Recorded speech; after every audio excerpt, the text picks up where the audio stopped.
Is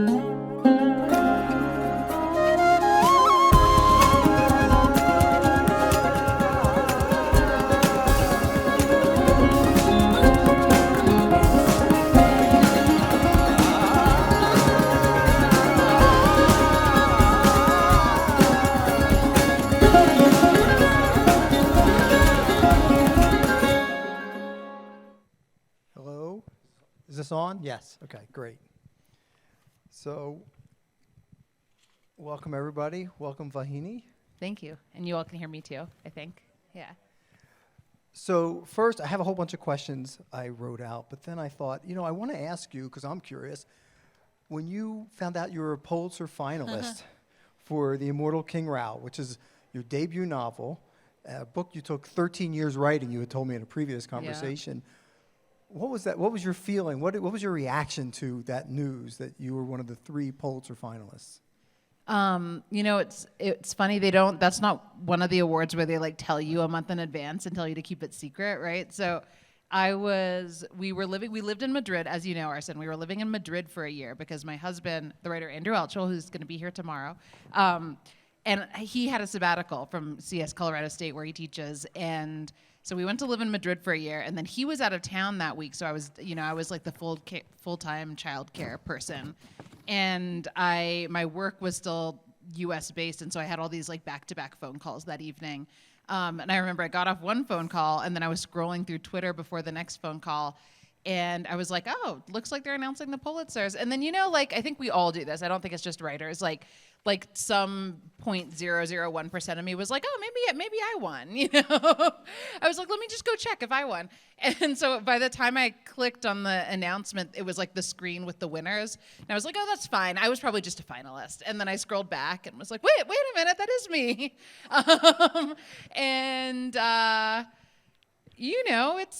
It's nice validation. It's always it's hard to know. I had my next phone call a minute later with my colleague. I'm teaching this year at CSU, so I had this phone call with my colleague Harrison Candelaria Fletcher, the writer Harrison Fletcher, who was supposed to explain to me how to be a professor at CSU for a year. And I got on the phone with him and was just like, Harrison, my book was a finalist for the Pulitzer Prize. Can you believe it? And he has a very calm demeanor. I don't know if you've met him or ever interviewed him. He has a very calm demeanor and was like, oh, it's good news. Yeah, it was amazing news. I was trying to think of the last person based in Colorado who had been finalist for the Pulitzer. It's been quite a long time. So yeah. Congratulations. Thank you. I must admit, I was elated when I saw it, and then 10 seconds later, I was like, damn it, she should have won. So I'm going to put my reading glasses on. So, I noticed that our session is called A Writer on the Cusp of Time. I thought that was interesting because time, especially in the novel, but also in the stories, time plays such a big factor in your writing. And I thought if you could talk a little bit about the Immortal King Rao. And so part of the story is set in 1950s India. Part of the story is set, I believe, in 1970s with the tech startups. And then part of the story is set in the future in kind of this hothouse. And it's not hothouse Earth, where climate change has really run amok. And it's not where it's part 1 is this and part 2 is this. These are kind of all happening in a fluid motion throughout. And so I wanted to ask you about those 3 times and your handling of time as a writer, how you kind of know where and when to go, or how does that work out in a book for you? It's really hard. So in the novel opens with this kid, King Rao, who's born on a coconut grove in the south of India in the 1950s.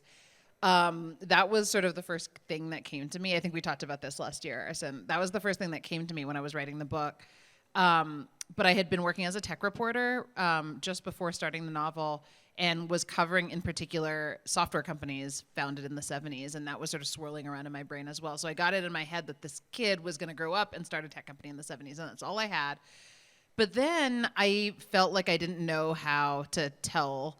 I hadn't, my dad grew up on a coconut grove like the one I described. I'd written about tech as a reporter in the 1970s in particular, but I'd never been there, and I worried about my ability on like a craft level, on a writing level, to be able to render that well if I tried to write like from the first person point of view of King Rao, right? Like, I was born on this coconut grove in the 1950s.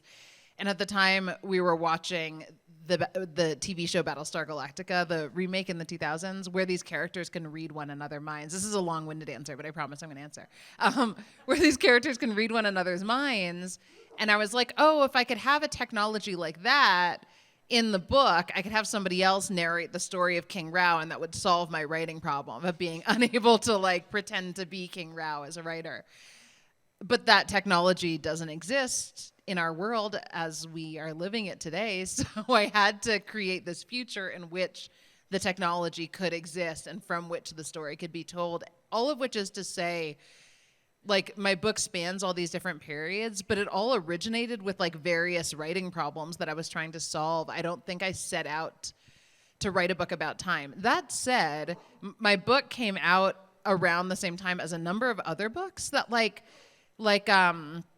that start in the Matt Bell had a book around the same time.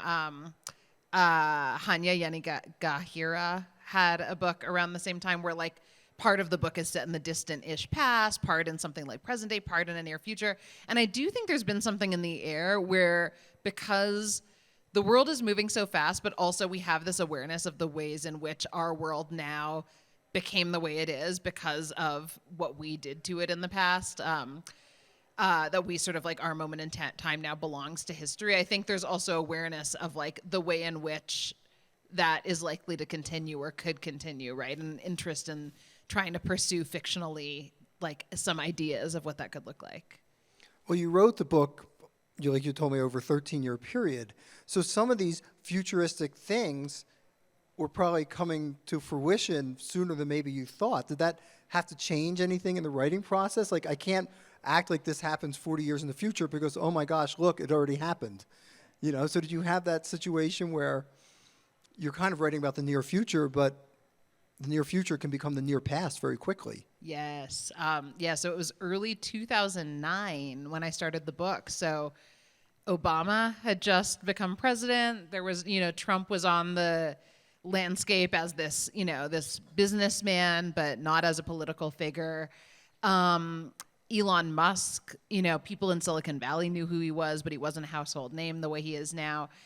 And there are two things that come to mind, two really specific things. So one is, as I said, there's this technology in the book where a character can access other characters' consciousnesses, but in particular can do that by having their brains connected to the internet, which was an idea I got from sci-fi, right? That I got from the TV show Battlestar Galactica. Which in turn, got that idea from generations of sci-fi before it. But while I was writing the book, Elon Musk started this company called Neuralink to do the same thing, to connect people's brains to the internet. And they're starting clinical trials now. Like, they just got approved to do clinical trials. And so while I was writing the book, I was like, wait a minute, this was supposed to happen like 20 years from now, according to my book. How is it happening now? And it was, in some ways, it was an opportunity, because one of the problems with the book early on, when I had like friends read it or my husband, also a writer, read it, was that I wasn't depicting that technology in a way that like felt possible or accurate or at all plausible. And I think the fact that the world changed made people more open to the idea that something like this could be possible. But then also, as a writer on a practical level and somebody with a journalism background, I could then go and look at like the white papers published by Elon Musk's company and like these YouTube videos that they'd put out to understand how they were saying a technology like this would work, and then just put it in the book. The other one is Trump himself, because there's a scene with a kind of imagined future president, something like 20 years in the future from now, 20, 30 years. And I modeled him when I started writing that scene in like 2014, 2015, when Trump was just starting to talk about running for president, but nobody thought it was plausible. I modeled that character on Trump because I was like, well, this isn't going to happen now, but one can imagine it happening in the distant future. And then it happened. And again, friends read that version of the book when Trump was already president. It was like, you can't act like Trump didn't happen, in 2016 and, just happened for the first time in, 2040 or whenever it was. Yeah, it's amazing. As you read the book, you just remind of, you see headlines in the book, like you read your book, and then within a month or two, it seems like something different that was in the book happens, and so that was really an incredible experience for me as a reader to see that this present and future are just, the line between them is invisible almost. So you have a new collection of short stories out. I've got the book here. This is Salvaged. I have it too. It's actually not out, but we are able to sell it thanks to Vauhini's publisher has given us permission to sell it before the release date. Thanks to Arsen's Bookstore. So- This is the first place you can get this book. It's from Boulder Bookstore today.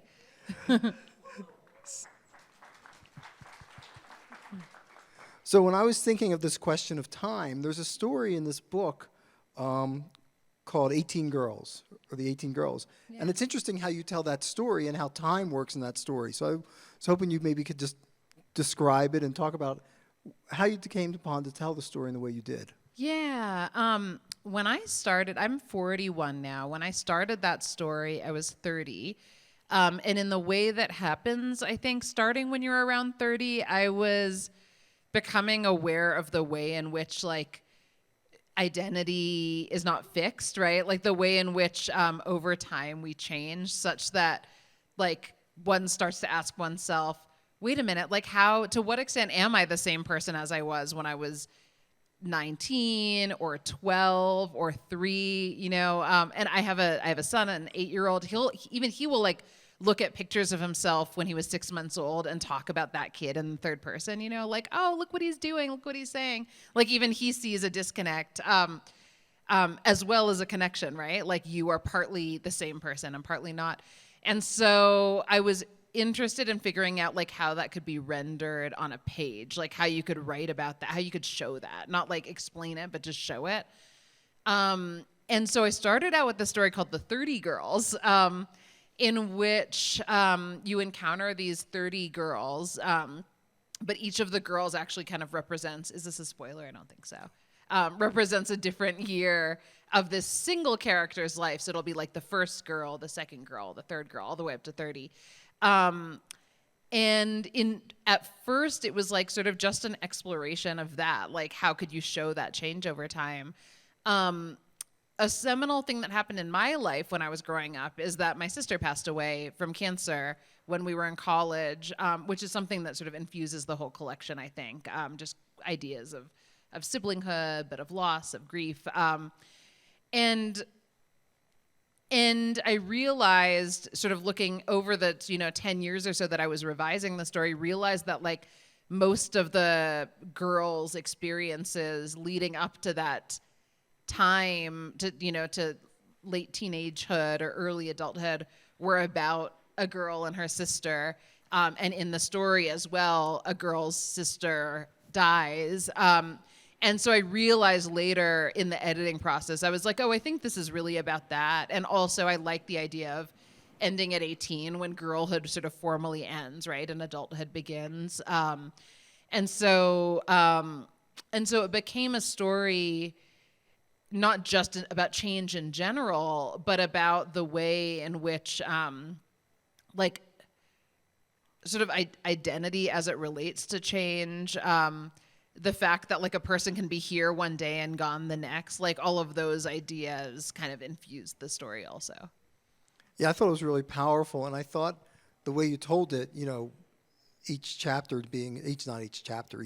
being a different year, and really propelled it, gave it some momentum, that I found very readable, very, just pushed on. I think I could have read another 12 or 15 years. So, if you have girl or woman 19 to 40 next time, I'm okay, there. that's the next book. I'll be ready to read it. So you talked about grief and loss in that answer, and that does suffuse both works, really. In Immortal King Rao, of course, especially at the time period of the future, where you call Hot House Earth, there's this grief and loss for the whole world really going on. So it's this big communal thing as well as personal griefs. But in the story, it's really you really delve into kind of personal grief. And there was a couple stories that really hit me early on in the book. I think The Irates was one, and also I, Buffalo. And maybe if you could touch upon why grief is such a thing to be not mined, but why it propels you, why it gets you writing, as so many other writers too. Yeah. And how you approach it in some of these different stories. Yes, I know the answer to that question. So often you don't know the answer and you just make it up, but I know the answer to that one, which is that I think when we write, we are writing because there's something that that is mysterious to us, and we're trying to like write our way toward not understanding it or having like coming up with an explanation for it, but even just like articulating the mystery of the experience, you know? And I think death, loss of all kinds, and then death of a loved one in particular is like the sort of most, I shouldn't say it's the most, but like maybe one of the most profound experiences like that we have, right? Like this person was here and now they're gone. How could that be? How can I still exist, right, without that person? More personally for me, my sister passed away when I was in my freshman year of college. And I took the spring off when we knew she was going to die. I took the spring off from college and went home to Seattle, and we were all together. And then she passed away that April, and I was at home for the summer. And then I went back to school in the fall, and I took my first creative writing class then. With the writer Adam Johnson, the novelist and short story writer Adam Johnson, who at the time was sort of like an emerging writer still and had this fellowship at Stanford that had been extended into a teaching gig, teaching undergrads. So he was my first teacher, and that was my first creative writing class. And I was writing about, that's why I was writing to understand's the wrong word, to sort of like make some sense of, or just articulate something about what had just happened to us, you know? And so all my stories were about that. And so somehow I think for me, just like in like my DNA as a writer, that fact and my writing identity became so intertwined, that at this point, I think it's sort of subconscious that like every time I pick up a pen or sit at my computer to write, like there's some relationship with that aspect, that really big aspect of my life and my story. So, and then in King Rao, you kind of extended almost, I mean, there is a specific death in King Rao that's driving the narrative, but also this idea that we're all kind of in mourning for the planet. Mm-hmm. And talk about how that figures in your writing, and does it feel related to individual grief, or does it feel like a totally different thing to you? It feels related. It's hard. The writer Amitav Ghosh writes about this. It's hard to figure out as a writer how to write about sort of collective experience, you know, especially in the kind of American and to an extent European or Northern European tradition in which stories tend to be told, especially like as we get more contemporary, stories tend to be told focused on sort of like one singular protagonist, right? And the change that protagonist undergoes, the agency that protagonist shows, right? Climate change is a story in which that one could argue sort of like depletes us of a sense of individual agency. It's this sort of like meta story in which in some ways, like we do have control, we do have agency to an extent, but like we're operating within some limits in terms of what we can do as individuals. And then also it's like affecting all of us, you know? I think there are emerging ways to write about that. You know, I think living where we do in a place of privilege and abundance, like climate change, I think can feel like this sort of like a story that we need speculation, or we need a sort of like future setting in order to explore. And I, coming out of, you know, living here, growing up in the US, sort of come out of that tradition. And so I placed a lot of my writing about climate in my speculative future. There are places in the world, in this country as well, where like we're living through it now. There are stories there are novels that can be written about individuals who are facing climate crisis in this moment. And I hope like that increasingly becomes a part of like what we think of as the climate fiction canon, because I think still right now, a lot of what we think of as climate fiction is set in the future. So that was some of what I was thinking about when writing this book. But it was hard to write about a few, I come out of like a literary fiction tradition. I don't come out of a speculative fiction tradition. So it was hard to like imagine what the world might look like in the future and how we might live in it. And at the same time, there was something freeing about it because my background is as a reporter, and we tend, at least in conventional journalism, we tend not to write stories saying like, here's what might happen in 30 years, And so it was kind of freeing to look at the facts available to us and kind of like look at some projections about what might happen in the future and then be able to write something saying, well, here is what might happen to us, So in the novel, but also one of my favorite stories in the book, technology, or I don't want to say like almost this running away from technology, anti-technology, I don't know what you want to call it exactly, plays a part that figures as almost a response to the world or to grief. In King Rao, you find out that there are these radicals who are trying to live completely kind of off without technology in this future. And then in the title story, this is Salvaged, this artist decides he's going to build an ark using like original methods, not with all the technology that if you really were going to build an ark today, if that was the assignment, you probably would not build it the way he built it. But again, I felt like in both places you're a little ambiguous about whether that's an answer. And Yeah. so I was wondering if you could talk about that and why you've done tech reporting. What is the relationship there to kind of this running away from tech or anti-tech or whatever? Yeah.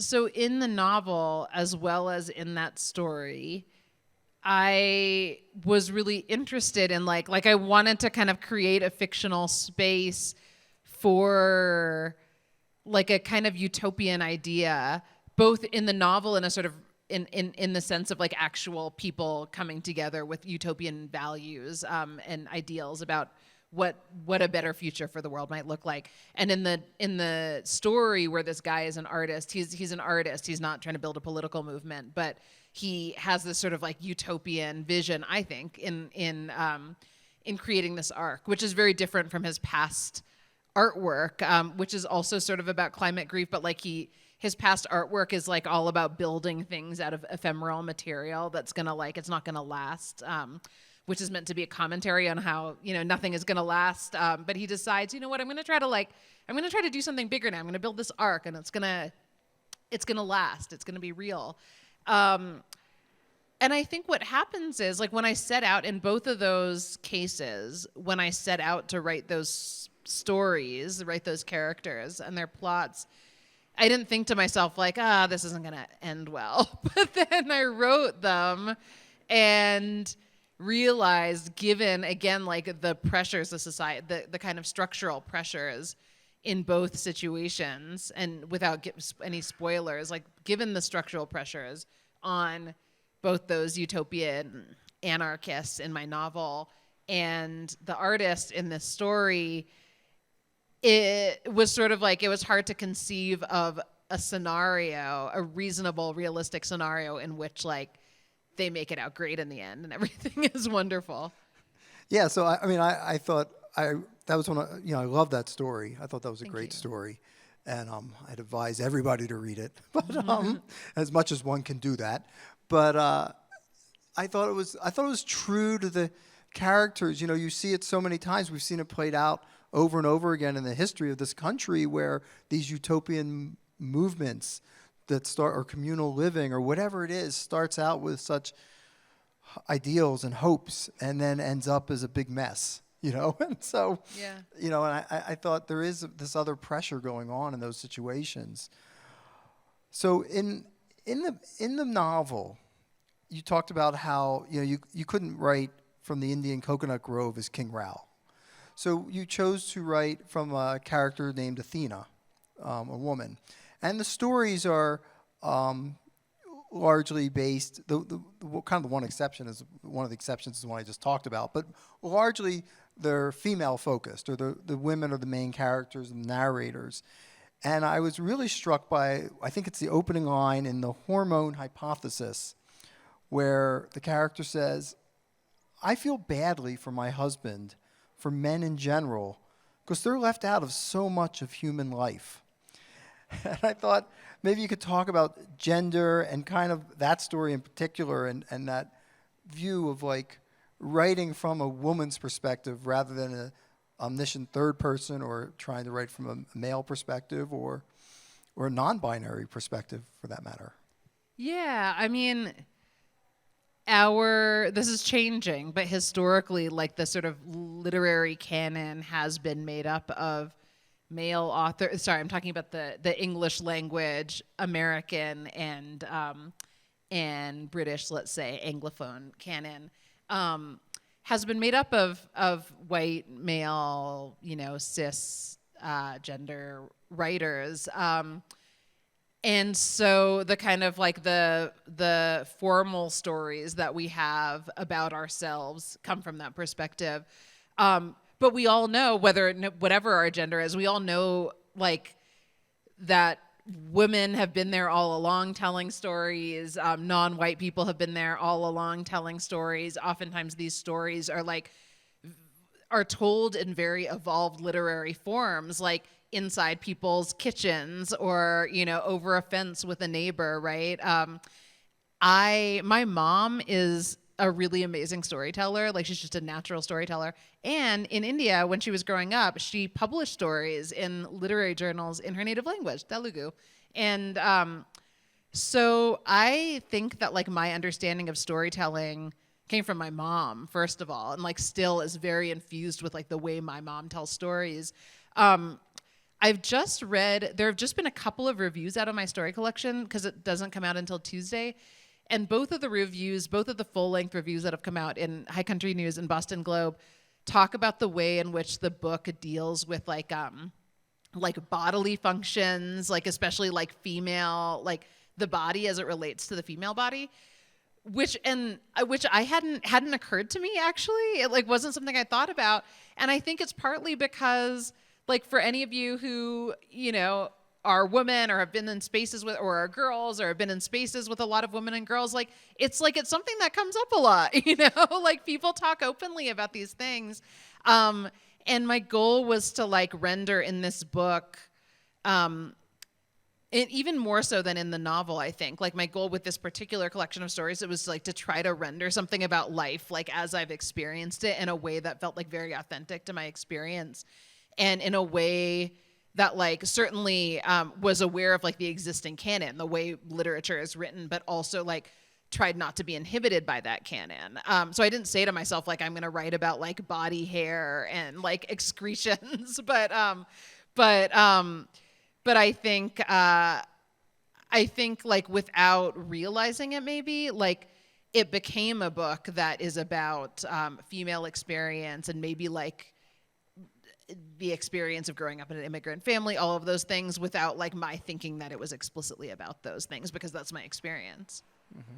Well, you use humor. We're talking about this book like it's all serious, but there's quite a bit of humor. And I found like the hormone hypothesis, just the idea of this, those women are really talking about perimenopause, which, is a thing that as a man, I'm, to be honest, thankful that I don't have to go through it, But meanwhile, these women are talking about it. She's like, oh, I feel bad for the guys because they don't get to live the whole human experience, And so there is some real humor. And you want to talk about, when you do write about issues that might be, I don't want to say difficult, but serious and stuff, but both the novel and the short stories, there's a decent amount of humor. And how does that come about? And what's it mean for you to have some humor in your stories? Honestly, I mean, this is going to be a really simple answer, but I like, just as a person in the world, I can't deal. I mean, maybe it's a coping mechanism, but I can't deal with like the most somber, serious ways of speaking about life experience. I think like the way I engage with experience is often through humor, I like listening to funny people. Like I like it when my friends joke around. And so that made its way. I mean, again, to the extent that like I'm representing in the book, like my life as, not my life, but like life as I understand it to exist, like humor has to be, I mean, it has to be in there. For me as a reader too, I tend to gravitate toward books that have some humor, even when they're dealing with difficult subject matters. So it's just like, it's something that I like, that I kind of like delight in myself. Do you have some favorite humorous writers that have influenced you, or that you can think of? I'm sure I do. Oh, you know what? I totally do. Actually, the epigraph of this book. Yes. It's funny. I was going to be like, no idea. Oh, you asked me if you could read. Maybe you could read at least some of the epigraph. Well, the epigraph, it's a funny thing to read because the epigraph is from a Lori Moore story called Real Estate. And Lori Moore was like one of the first short story writers that I came across and loved, who writes about really difficult subject matter in like hilarious, subversive ways. And she has this story, Real Estate. I don't have any of the context in the epigraph, but where, so in this spot, her husband is just like having all these affairs, like just all these shameless affairs. And so the epigraph just like sort of picks up in the middle of a sentence, and it goes, in the end, they'd made her laugh. Ha ha ha ha ha ha ha ha ha ha, and it goes on in the story. It goes on for like pages, and it's funny. You can like, maybe you can kind of see it. It's like maybe half the page here, and the reason for that is that I initially had it filling the whole page, and then my publisher was like, you actually can't use that much of it for copyright reasons. And I was like, well, what's the They were like, can you get permission from Lori Moore by like today? Because it's our deadline to finish the book. I was like, I don't know Lori Moore. How am I going to reach out to Lori Moore? I mean, I could have tried, but I just, had other things going on that day. And I was like, well, what's the limit? Like, what is the, people use epigraphs all the time. Like, what's the longest epigraph you can have? And then somebody looked it up, and there was like a word limit. I don't remember how many words. And so I counted out like all the ha's until I got to that limit, and I made it the epigraph. But what I love about this Lori Moore epigraph is that it's so unexpected in that story, because it's this character who's like having the story really goes off the rails and gets very tragic, but like it's this character living through like a tough period in her life.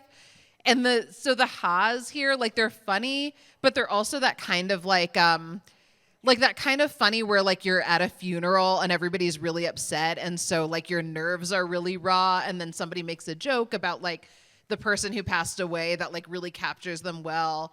And everybody just starts laughing hysterically, because it's like there's something about laughing that's like another kind of expression of like deep emotion, It's almost like cathartic. Yeah. It's almost like there's like some horseshoe shape, and like on one side of the horseshoe is like a really good cry, and then you go around and the other end is like a really good laugh, and they're not that far from each other. So what I found interesting about the story, thinking about your work, both the stories and the novel in relation to each other, I feel like many writers, I don't want to say most, but many writers certainly, I feel, their stories can be kind of wilder. It's where they experiment. It's where they kind of go crazy. And I felt like your stories were pretty beautifully constructed. They were, they're great stories, but I wouldn't say that they were way out there experimentally. But the novel takes all sorts of chances. So it's almost like the inverse. I felt like you took, as a writer, you went all over the place in the novel, and the stories are more tightly constructed. Can you talk about the relationship between writing stories and writing a novel? Yeah, I mean, I think in retrospect with the novel, I wrote it over 13 years. I didn't know how to write a novel because it was my first one. I mean, I still don't, but it was my first one, so I really didn't. And I started it, and like I would just start writing and then come to a problem, like this one where I was like, well, I can't write in the first person, for example, about this character on a coconut grove in the 1950s. So I would like come to a problem, and then I would find a way to solve it, and then that would create another problem. I'd find another way to solve it. And honestly, I think like the accumulation of like all these like wild stylistic choices are really just evidence of like the sort of detritus of me like solving problem after problem after problem and creating problem after problem after problem. And so I'd love to say that like it was all very well conceived. And I said to myself, I'm going to like write this really unconventional book. But in reality, it was just like I didn't know how to write about living in the 1950s on a coconut grove. So I invented a device that would like, let someone do that. But then that created all these other problems. So I had to invent more devices. And then you end up with a novel that's like a pretty unusual novel. I will say that I think of the stories, many of the stories in the collection, as being like somewhat unconventional or experimental as well. But I think we like notice it a little bit less in the story form. Like there are some writers, like Alice Munro comes to mind, of short stories, who I also think of as like quite unusual and experimental. Like she'll like span many years so gracefully. Like she does interesting things with time in her work too. But nobody says like Alice Munro is such an experimental writer, And so I think, I don't know, maybe because it's such a small form, or maybe just because it's like a little bit of a marginalized form, or I don't know why. I think maybe like the way you described the novel, it's like a tree branching off in all different directions. And I think in a short story, we do come to expect like one experiment, or, and so in a short story, maybe that's all you really have time for, right?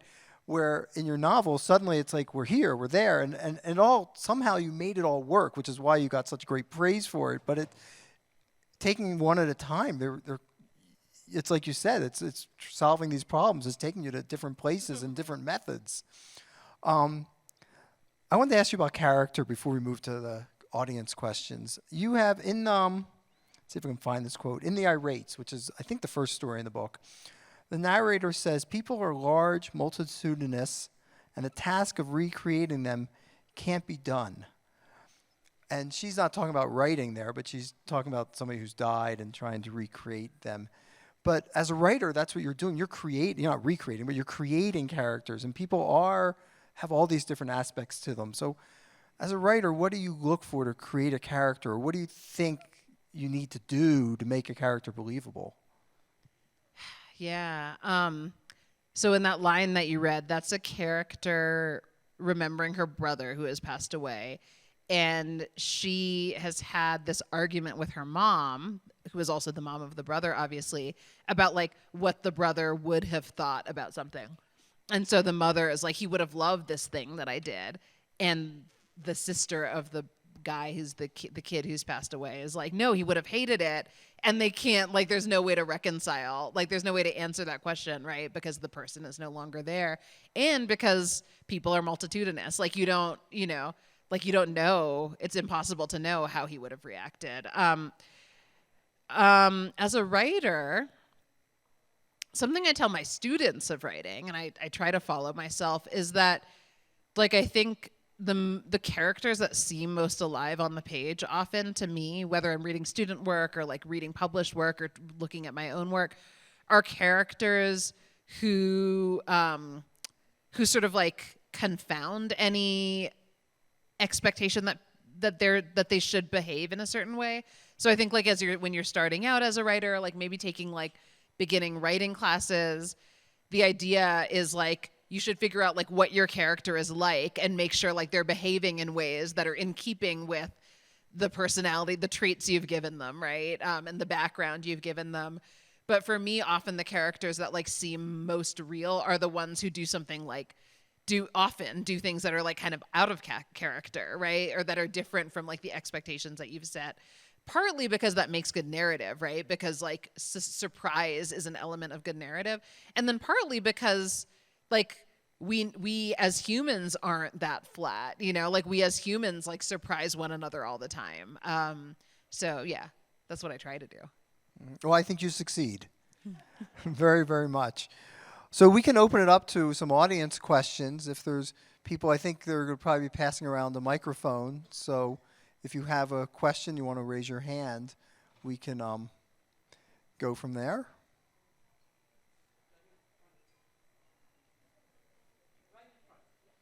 Right here. She's bringing you a microphone. So I recently read an article called Jhumpa Lahiri and Me. And that is when I was first made aware of you. And I am so glad that this article was written because I always had an unease with Jhumpa Lahiri, who's a good writer, who's a great writer even, but I don't know why. And in this article, you articulate some of the unease I had with this. And another thing I feel about Jhumpa Lahiri is she writes more for an American audience. And I remember going to see the movie of The Namesake. And my American friend with me said, this is the story of your life.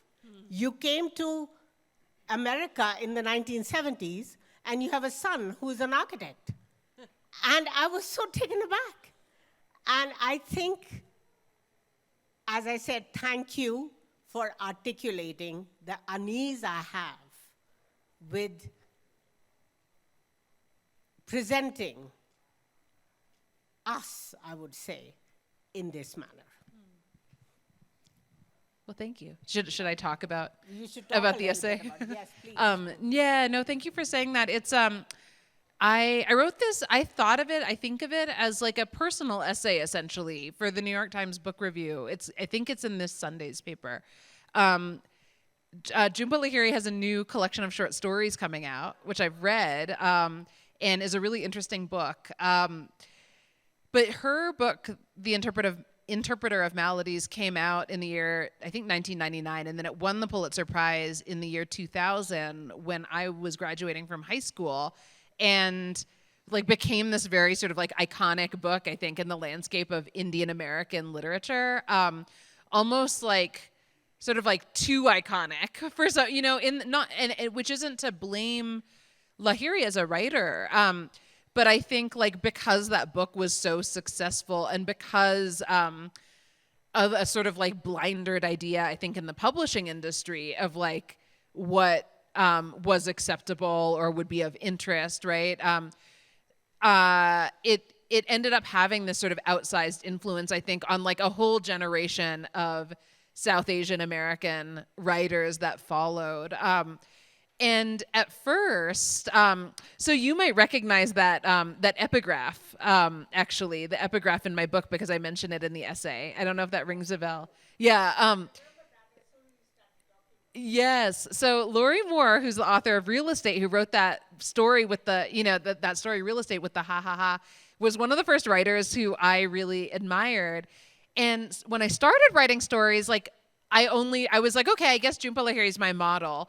And so I started, like, my first stories were like, my very first story I brought to a class, that Adam Johnson's class, was about like this young Indian American girl who's going to a wedding in India, and there's chai and saris and arranged marriage and rickshaws and all of it. Because I was like, oh, I think this is what I'm supposed to do. And then I took like a 180-degree turn from there and started imitating white writers like Laurie Moore and other white writers I admired. So in one of my next stories, like a couple of years later, I wrote this story where these girls are running down the street shouting, ha, ha, ha, ha, ha, just like in this story. And I brought it to a class, and the other students were like, I think that might be plagiarism. And then the teacher was like, oh yeah, I think that is. So maybe we should not include that in the next version. That story, by the way, is the first story in here. It's the Irates. And so the other thing I ripped off was I started writing about white characters. Like I was like, well, I actually don't want to like do the Jhumpa Lahiri thing. So I'm going to just write about white characters, which also was like not a useful approach for me. And I realized, sort of over the course of writing this essay, really, I realized that like Jhumpa Lahiri was representing the version of being Indian American in the U.S. that she knew, which was, growing up in Rhode Island in the 1970s, when, God, I was shocked at the figure. What I remember now is that by 2000, when I graduated from high school, the Indian immigrant population in the U.S. had grown 20-fold since 1970, which isn't surprising, but also for me as somebody who was born in 1982 was sort of surprising. So she had this experience, like she had her own experience, and I think that was the experience she was representing on the page. And so the issue isn't really like she got it wrong. It's just that her experience has very little to do, has something to do, but somewhat little to do with my experience. And so I, as a writer, had to find a way to just write my experience, which was not her experience, but the fact also that like her experience and her depiction of those experiences on the page became so outsized in our kind of popular imagination is like less her fault than the kind of, you know, publishing industry's fault. Yeah. That's right.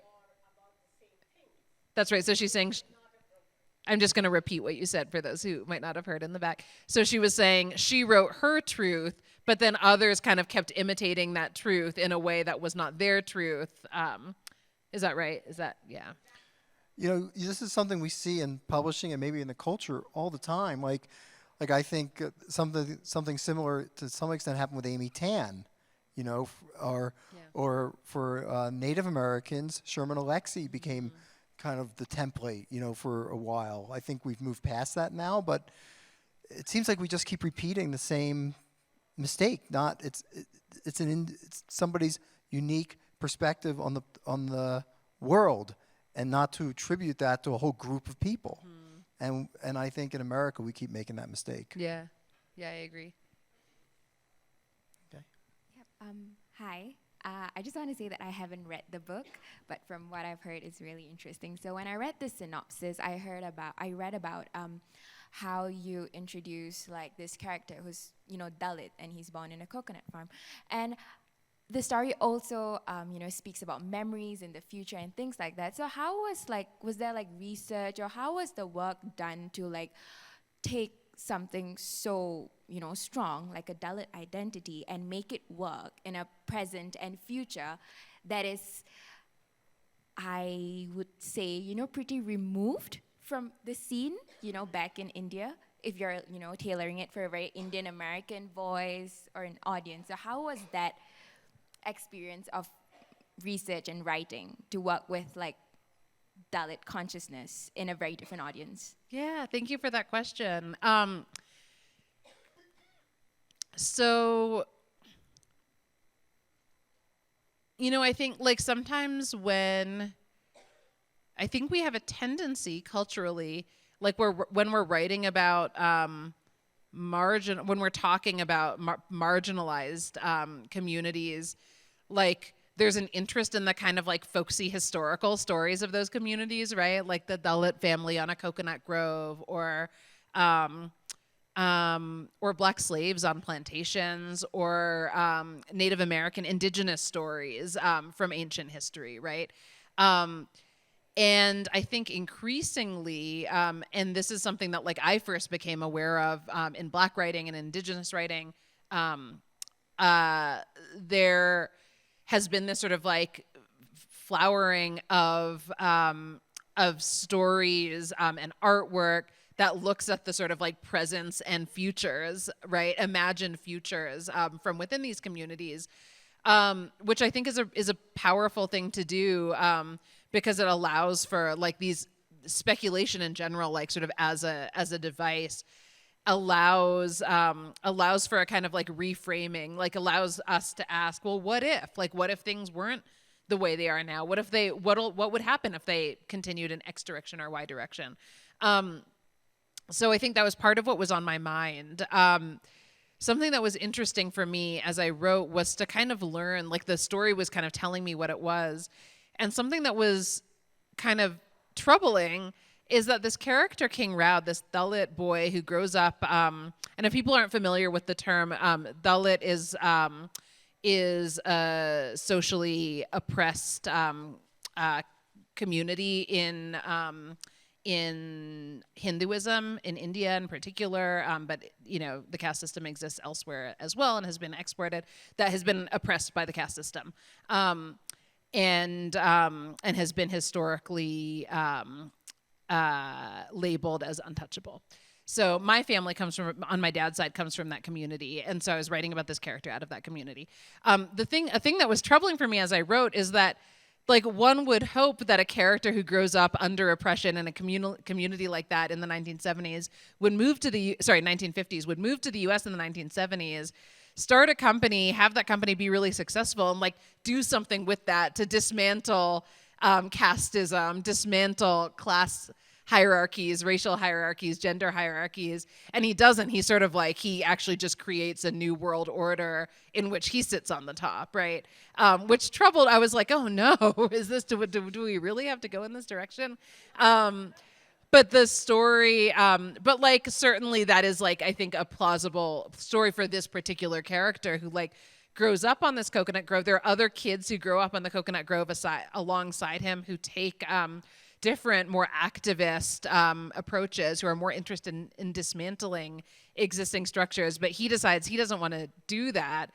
He's gonna he's gonna build a new structure, but like one that looks kind of like the old structures, but just that he's in charge. In terms of it was difficult. It was difficult to write. So I don't have I can't answer that question in such a way, like where I'm saying like, and here's how I solved the problem.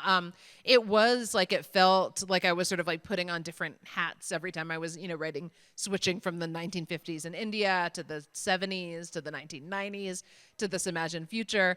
But also I just kept thinking too, though, of how our history has been such a continuum, in the book, actually, for those of you who were here for William Dalrymple's talk earlier, this may be relevant, but like there's some mentions in my novel, very much informed by Mr. Dalrymple's work, of the ways in which the British East India Company is sort of like the prototypical corporation, right? That like informed the idea of a kind of like global multinational corporation, which in my book, King Rao, the kind of titular character, takes to the nth degree. And so when we think about it, we can see the ways in which like our imagined futures, like the places we might take our society are very informed by like what happened 100 or 200 or 300 or 400 or 500 years ago, So in some ways, like they aren't so different. Like they're all part of the same continuum. Okay. Very interesting conversation. I have a question about you briefly mentioned about your mother who wrote in Telugu. Yeah. And Telugu is a very rich literary tradition, literary works. I wonder, growing up, if you got exposed to any of those, and if those are infused in your writings. That's such a good question, and the answer is an unfortunate answer, which is no, I wasn't. I don't even speak Telugu. My parents speak and like spoke to us at home growing up, and so I have that kind of like second generation ambient comprehension of it without being able to speak myself. If somebody's like calling me to dinner, I know what's going on. But that said, I mean, my mom and like relatives, people around me would like tell stories orally in Telugu all the time. I think there's like a strong oral, sort of familial oral storytelling tradition in Telugu, certainly. And then more recently, I've tried to like find Telugu stories in translation. It's like reading those stories I've had to kind of retrain my brain because there are certain sort of tropes or structures in American short fiction that I'm used to and that I have grown to think of as like the right way to tell a story. For example, focusing on like an individual protagonist who has shown agency and changed over the course of a story. I think especially in some of like and I couldn't name any stories or authors for you, unfortunately, because I'm just starting to get exposed to them. But like in some of the fiction, the short fiction I've read in translation from Telugu, oftentimes it'll be like the story of a community or like somebody who exists within a community isn't exercising agency in some particularly profound way because like there are certain ways to behave. There are many kinds of sort of strictures on how that character might behave. Maybe like socially or economically or gender-wise or otherwise. And so you just see like these characters, you see like interesting things happening to characters and they don't resolve in what like in the American tradition we would call like a satisfying way. But there's like a different kind of like beauty and intensity and intelligence in the stories that sort of like represents a different way of storytelling. So that's all I can say about it, but I wish I had more to say. I wish I had been more exposed. Well, thank you so much. These are two wonderful books. And unfortunately, we're out of time. I wish we could take more questions, but it's program's over. Vauhini will be signing books kind of right below us if you'd like to get your book signed. And we've got plenty of them downstairs in the bookstore. So thank you once again for coming, and thank you so much. Thank you, Arsen.